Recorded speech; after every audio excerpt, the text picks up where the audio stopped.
Canal Entre Capas Book. Inscreva-se, é de graça. Compartilhe com os amigos. E curta o nosso conteúdo. Fazendo isso, você muito nos ajuda.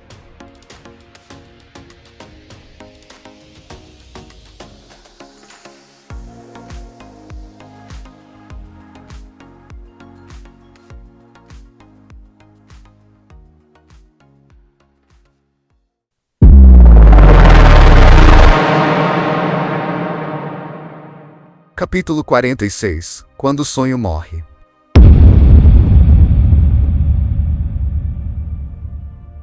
Você esperava outra coisa de nós? Não precisamos tolerar a interferência de outros. Raize foi contido e não nos importamos com a prisão dele. Scar, o carregador de pontes, subiu correndo uma das rampas externas de Urithiru. Sua respiração virando vapor no ar gelado, enquanto ele silenciosamente contava seus passos para manter o foco. O ar era mais rarefeito ali em cima em Urithiru, o que dificultava correr, embora ele só realmente notasse isso do lado de fora. Estava carregando todo o aparato de marcha. Ração, equipamento, elmo, gibão e um escudo amarrado às costas. Ele carregava sua lança e até mesmo trazia grevas nas pernas, presas pelo formato do metal. Tudo aquilo pesava quase o mesmo que ele. Ele finalmente chegou ao topo da plataforma do Sacro Portal. Raios, mas o centro do edifício parecia mais distante do que ele se lembrava. Tentou apertar o passo de qualquer modo e correu o máximo que pôde, a mochila chacoalhando.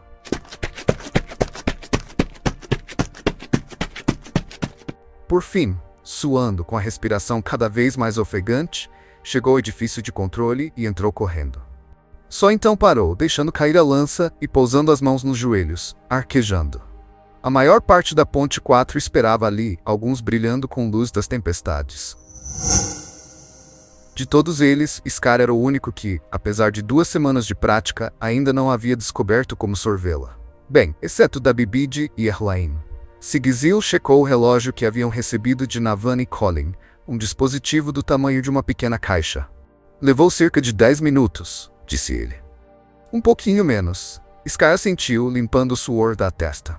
Ele havia corrido mais de 1,5 km desde o centro do mercado, então cruzar o platô e correra pela rampa. Raios! Ele havia se forçado demais. Quanto tempo? Quanto tempo Drey levou? Disse ele, ofegante. Os dois haviam começado juntos. Sigizil olhou para o carregador de pontes alto e musculoso, que ainda brilhava com um resquício de luz das tempestades. Menos de 6 minutos. Scar grunhiu, se sentando. A linha de base é igualmente importante, Scar, disse Sigizil, marcando glifos no seu caderno. Precisamos conhecer as habilidades de um homem normal para fazer comparações. Mas não se preocupe, tenho certeza de que logo você vai descobrir como usar a luz das tempestades. Scar caiu para trás, olhando para cima. Lopen estava caminhando pelo teto da sala, tormentoso herdaziano. Drey, você usou 1/4 de uma projeção básica, de acordo com a terminologia de Kaladin. Continuou Sigizil ainda fazendo anotações. Isso, respondeu Drey. Eu sei a quantidade exata, Sigi. Que estranho. O que deixou você com metade do peso normal, que medimos na balança lá nos aposentos? Mas por que 1/4 de projeção deixa você com metade do peso? Não devia deixá-lo com 25% do peso. Isso importa? Perguntou Drey. Sigizil olhou-o como se ele estivesse louco. É claro que importa. Eu quero experimentar uma projeção em ângulo na próxima vez, disse Drey. Ver se consigo fazer com que pareça que estou correndo ladeira abaixo, não importa a direção para onde eu esteja indo. Posso nem precisar disso. Conter luz das tempestades faz com que eu sinta que posso correr para sempre. Bem, é um novo recorde. Resmungou Sigizil, ainda escrevendo. Você ultrapassou o tempo de Lopen. Ele ultrapassou o meu? Perguntou Leiten do outro lado da pequena sala onde estava inspecionando os ladrilhos do piso. Você parou para comer no meio do caminho, Leiten, disse Sigizil. Até Rocha ultrapassou seu tempo, e ele estava saltitando como uma garotinha no último terço. Foi a dança da Vitória Papaguampas, informou Rocha, perto de Leiten. É muito viril. Viril ou não, estragou meu teste, reclamou Sigizil. Pelo menos Scar está disposto a prestar atenção no procedimento correto. Scar permaneceu deitado no chão enquanto os outros conversavam. Kaladin deveria aparecer para transportá-los para as planícies quebradas, e Sigizil havia decidido realizar alguns testes. Kaladin, como de costume, estava atrasado. Tefit sentou-se junto de Scar, inspecionando-o com sômbrios olhos verde escuros com olheiras. Kaladin havia nomeado os 2 tenentes junto com Rocha e Sigizil, mas seus papéis nunca tinham realmente se adequado àquele posto. Tefit era a perfeita definição de um sargento de platô. Aqui, disse Tefit, passando a ele uma chota, almôndegas envolvidas em pão chato, no estilo herdaziano. Leighton trouxe comida. Coma um pouco, rapaz. Scar se forçou a se sentar. Eu sou muito mais jovem que você, Tefit. Não sou nenhum rapaz. Tefit assentiu consigo mesmo, mastigando a própria chota. Por fim, Scar começou a comer a dele.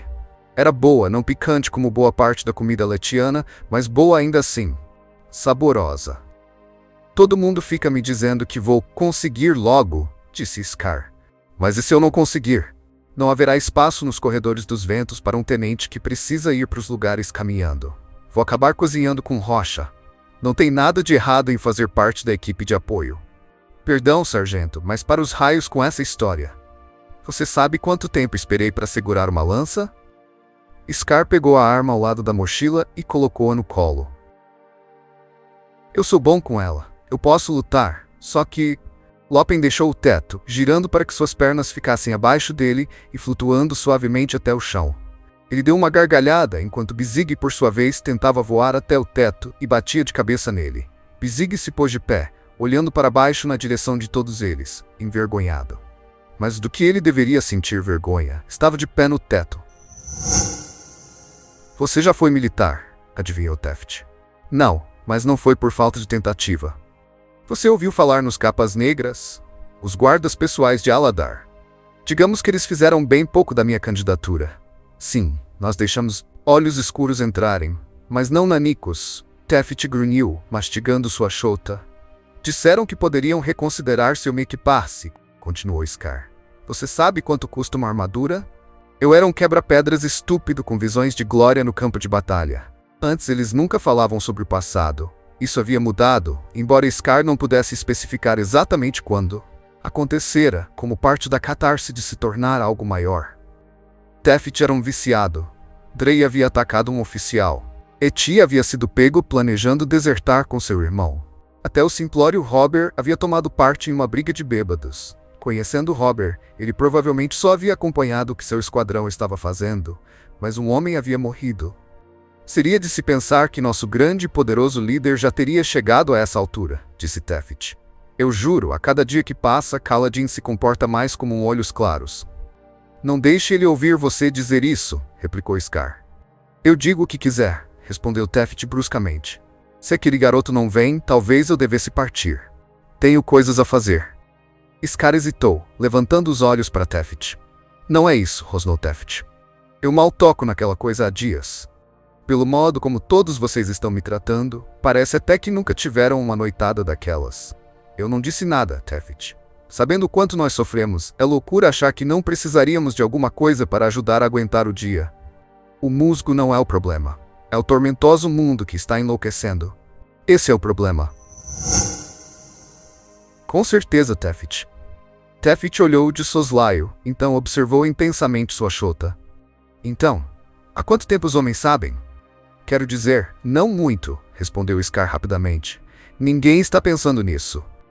Tefit assentiu e não percebeu a mentira.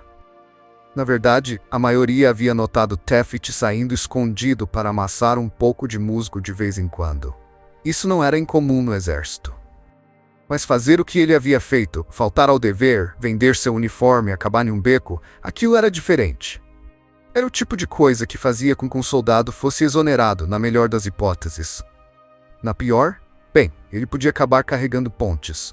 O problema era o seguinte, eles não eram mais soldados comuns. Tampouco eram olhos claros. Eles eram algo estranho, algo que ninguém entendia.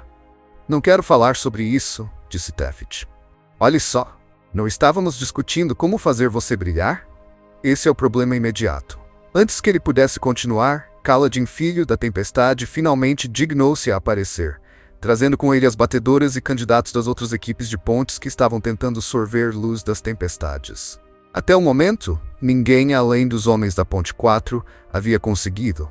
Mas isso incluía alguns que nunca haviam participado de investidas de ponte. Ruyo e Punio, os primos de Lopen, e homens como Cohen, da antiga Guarda Cobalto, que havia sido recrutado para a Ponte 4 uns poucos meses atrás. Então ainda havia esperança de que outros conseguissem.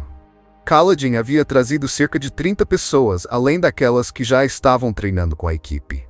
A julgar pelas insígnias dos uniformes, aqueles 30 vinham de outras divisões, e alguns eram olhos claros. Kaladin mencionou que pedira ao general Cal que reunisse os recrutas mais promissores do exército aletiano. Todos aqui? Disse Kaladin. Ótimo. Ele caminhou até a lateral do edifício de controle de um único cômodo, com um saco de gemas brilhantes pendurado no ombro. Sua magnífica espada fractal apareceu na mão dele. E ele a enfiou na fechadura na parede da câmara. Kaladin ativou o antigo mecanismo, empurrando a espada e toda a parede interna, que era giratória, rumo a um ponto específico marcado por murais. O piso começou a brilhar e do lado de fora, luz das tempestades se elevou em um turbilhão ao redor do platô inteiro.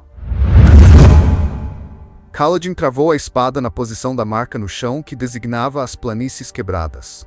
Quando o brilho sumiu, eles haviam chegado a Narak. Sigizil deixou sua mochila e armadura encostadas contra a parede e caminhou até o lado de fora.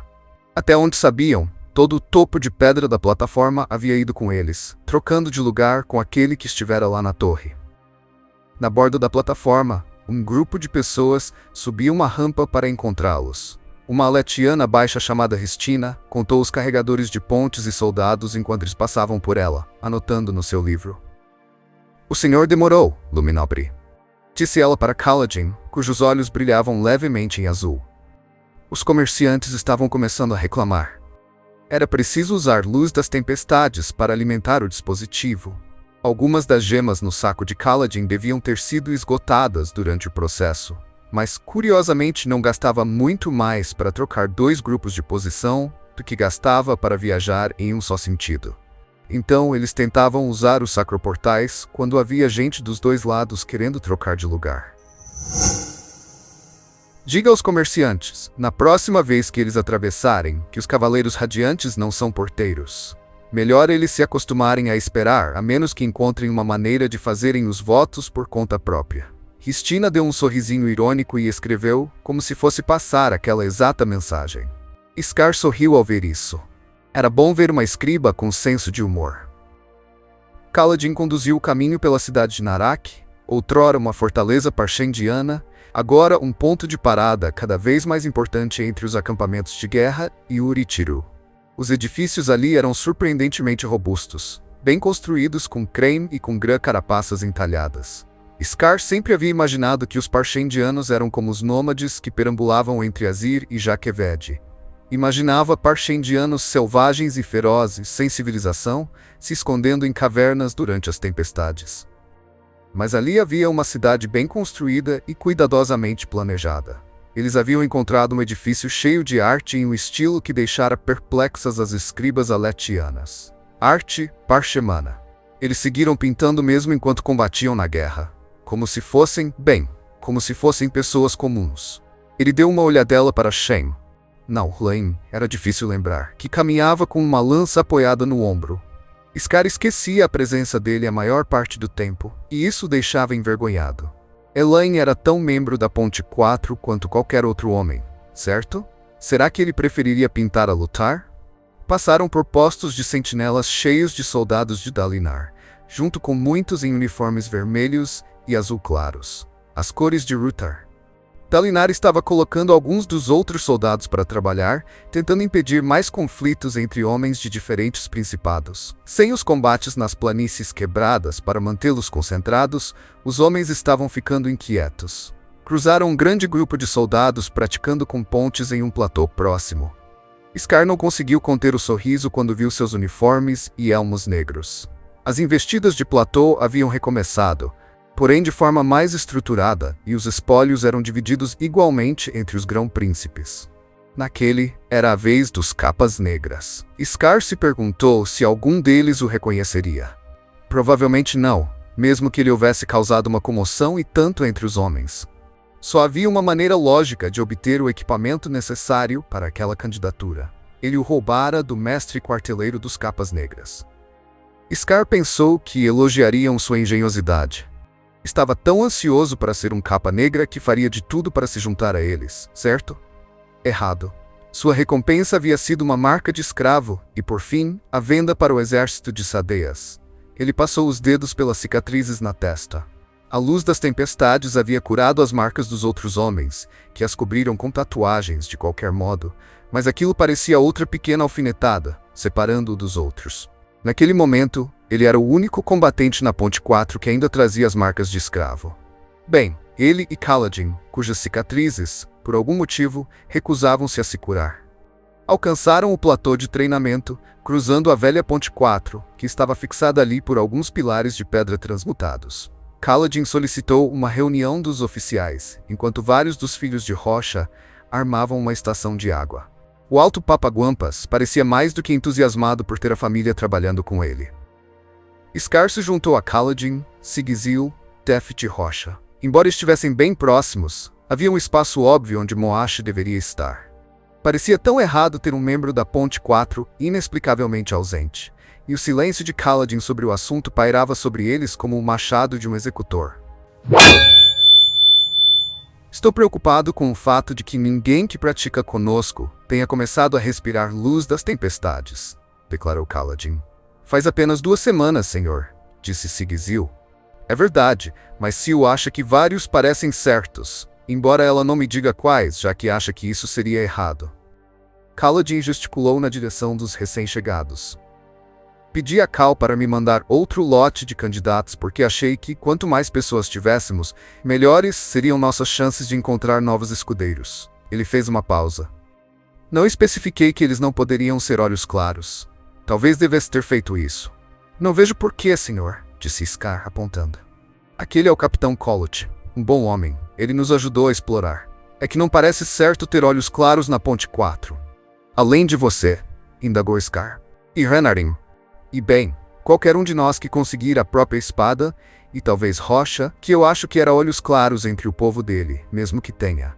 Está certo, Scar, admitiu Kaladin. Bom argumento. De qualquer modo, não temos muito tempo antes de eu partir com Elhokar. Gostaria de pressionar mais os recrutas, ver se eles dão indícios de que poderão fazer os juramentos. Alguma sugestão? Empurre-os da beira do platô, sugeriu Rocha. Aqueles que voarem, nós deixamos entrar. Alguma sugestão séria? Quis saber Kaladin. Posso ensinar algumas formações a eles e ver, disse Tefit. Uma boa ideia, respondeu Kaladin.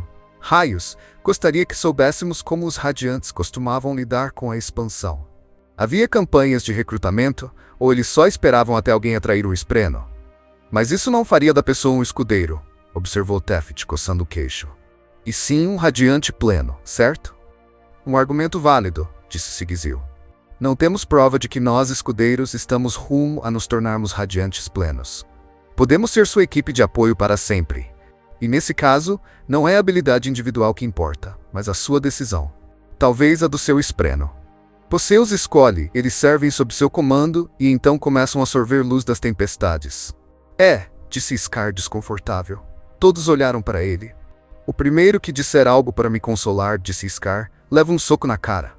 Ou no estômago, se eu não conseguir alcançar sua tormentosa cara de papaguampas idiota.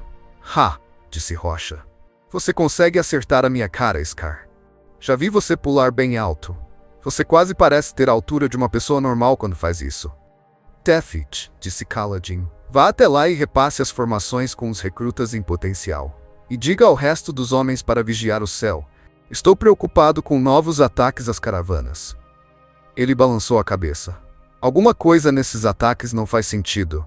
Os parchemanos dos acampamentos de guerra, pelo que sabemos, marcharam para Aletikar. Mas por que esses moldados continuam nos perturbando? Eles não têm tropas para tirar vantagem de quaisquer problemas de suprimentos que possam causar. Scar e Sigizil se entreolharam, e Sigizil deu de ombros. Kaladin falava daquele jeito às vezes, diferente dos outros homens. Ele lhes ensinara formações e o uso da lança, e eles podiam se chamar orgulhosamente de soldados. Mas só haviam realmente combatido algumas vezes.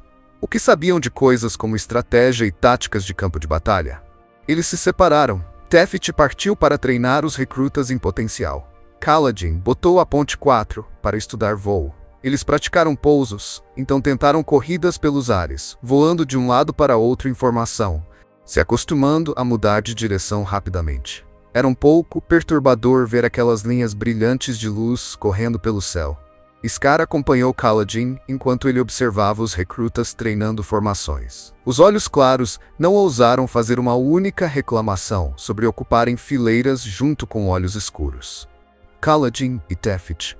Bem, todos eles, na verdade, tendiam a agir como se todos os olhos claros fossem da realeza de algum modo. Mas havia muitos deles que possuíam trabalhos normais, embora fosse verdade que eram mais bem pagos por esses trabalhos do que um olhos escuros seria. Kaladin assistiu, então olhou para os homens da ponte 4 no céu. Eu me pergunto, Scar, quão importantes serão as formações para nós mais à frente? Podemos criar novas formações para uso durante o voo? Tudo muda quando seu inimigo pode atacar de todos os lados. Depois de cerca de 1 hora, Scar foi beber água e recebeu com bom humor algumas provocações amistosas dos outros, que pousaram para matar a sede. Ele não se importava. Preocupante era quando a ponte 4 não perturbava você. Os outros foram embora um pouco depois e Scar os observou partindo, se lançando no céu. Ele tomou um longo gole do atual refresco de rocha. Ele chamava de chá, mas tinha gosto de grão cozido e novamente sentiu-se inútil.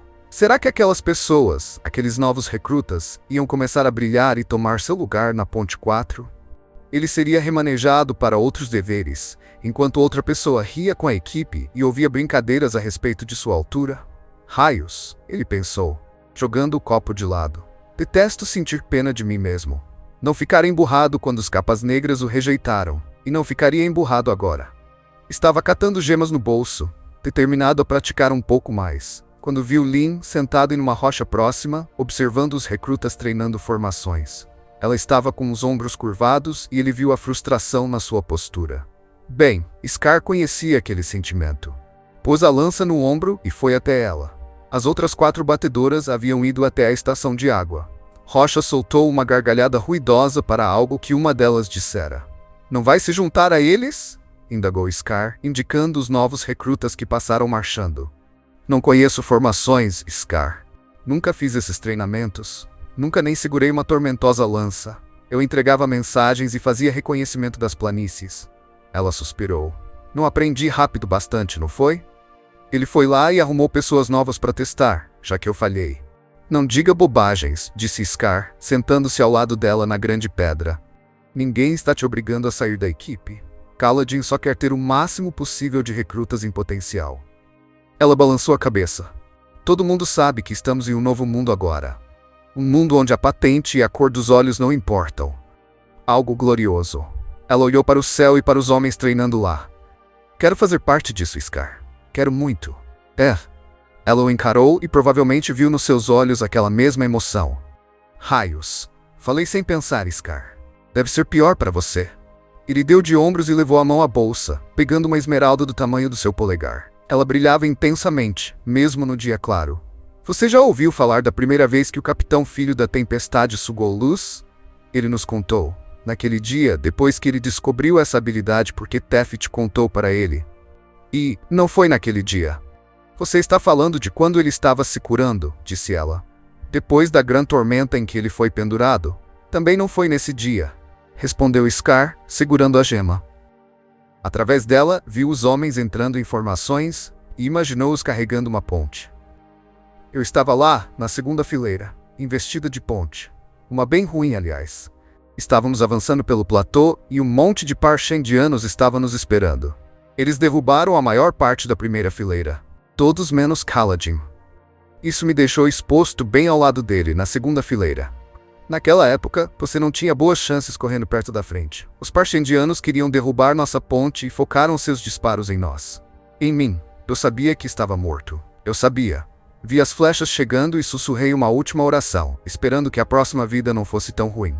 Então as flechas se moveram, Lin. Raios, elas se desviaram rumo a Kaladin. Ele virou a esmeralda e balançou a cabeça. Há uma projeção especial que se pode fazer, que faz as coisas darem uma curva no ar. Kaladin pintou a madeira acima das mãos dele com luz das tempestades e atraiu as flechas para ele, em vez de para mim. Essa foi a primeira vez que eu soube que havia algo especial acontecendo. Scar baixou a gema e a colocou na mão dela. Naquela época, Kaladin fazia isso sem nem saber. Talvez estejamos nos esforçando demais, sabe? Mas não faz sentido. Dizem que você precisa inspirar a luz. O que isso significa? Não faço ideia, confessou Scar. Cada um descreve de um jeito e estou quebrando a cabeça tentando entender. Eles falam sobre puxar o ar rápido, só que não é para respirar. Dá para entender perfeitamente. Nem me diga, replicou Scar, dando um tapinha na gema na mão dela. Funcionou melhor para Kaladin quando ele não se esforçou. Era mais difícil quando ele se concentrava em fazer acontecer. Então eu deveria, por acaso, mas deliberadamente, respirar uma coisa sem respirar, mas sem fazer esforço demais? Não dá vontade de pendurar esse bando inteiro nas tempestades, mas o conselho deles é tudo que temos. Então, ela olhou para a gema, então segurou-a perto do rosto. Isso não parecia fazer diferença, mas também não ia fazer mal, e inspirou. Nada aconteceu. Então ela tentou novamente, e de novo, por uns bons 10 minutos. Eu não sei, Scar, disse ela finalmente, baixando a gema. Fico pensando que talvez este não seja meu lugar. Caso não tenha notado, nenhuma das mulheres conseguiu. Eu meio que forcei minha entrada e ninguém me pediu. Pare, disse ele, pegando a esmeralda e segurando-a diante dela de novo. Pode parar. Você quer ser uma corredora dos ventos. Mais do que tudo, sussurrou Lynn. Por quê? Porque eu quero voar. Isso não basta. Kaladin não estava com medo de ser excluído ou pensando em como seria ótimo poder voar. Ele estava pensando em salvar o resto de nós. Em me salvar. Por que você quer fazer parte dos corredores dos ventos? Porque eu quero ajudar. Quero fazer algo além de ficar só sentado esperando o inimigo chegar. Bem, você tem uma chance, Lynn. Uma chance que ninguém teve por eras. Uma chance entre milhões. Ou você aproveita e ao fazer isso decide que é digna, ou vai embora e desiste. Ele pressionou a gema de volta na mão dela. Mas, se você partir não pode reclamar. Enquanto estiver tentando, há uma chance. Quando você desiste, é aí que o sonho morre. Ela o olhou nos olhos, fechou o punho ao redor da gema e inspirou de modo súbito e distinto. Então começou a brilhar. Lynn deu um gritinho de surpresa e abriu a mão, encontrando uma gema escura ali. Ela o encarou espantada. O que foi que você fez? Nada, disse Scar. O que era exatamente o problema? Ainda assim, percebeu que não conseguia ficar com inveja. Talvez fosse esse seu destino, ajudar os outros a se tornarem radiantes. Um treinador, um facilitador. Tefit viu Lynn brilhando, então correu até eles e começou a praguejar. Mas eram boas imprecações. Ele a agarrou pelo braço e arrastou-a na direção de Kaladin. Scar respirou fundo, satisfeito. Bem, já tinha ajudado 2 até o momento. Contando Rocha, ele podia viver assim, não podia? Seguiu tranquilamente até a estação de bebida e pegou outro copo. O que é essa coisa horrível, Rocha? Perguntou ele. Você não confundiu a água da lavagem com chá, confundiu? É uma velha receita paguampas. Possui uma bela tradição. Como saltitar, como dança de guerra formal, disse ele. E bater na cabeça de carregadores irritantes que não mostram o devido respeito.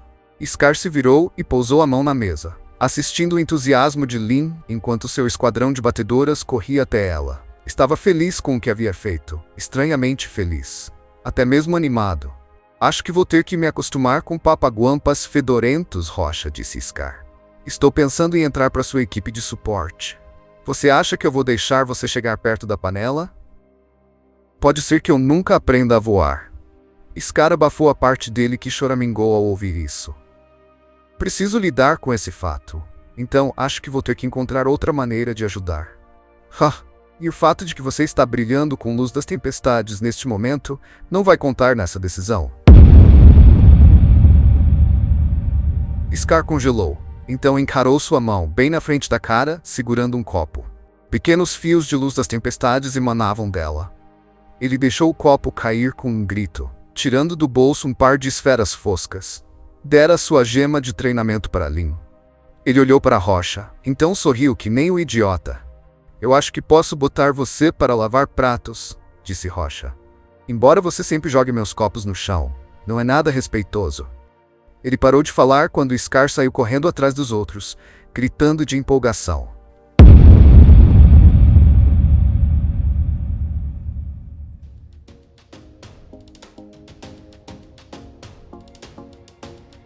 Canal Entre Capas Book. Inscreva-se, é de graça. Compartilhe com os amigos. E curta o nosso conteúdo. Fazendo isso, você muito nos ajuda.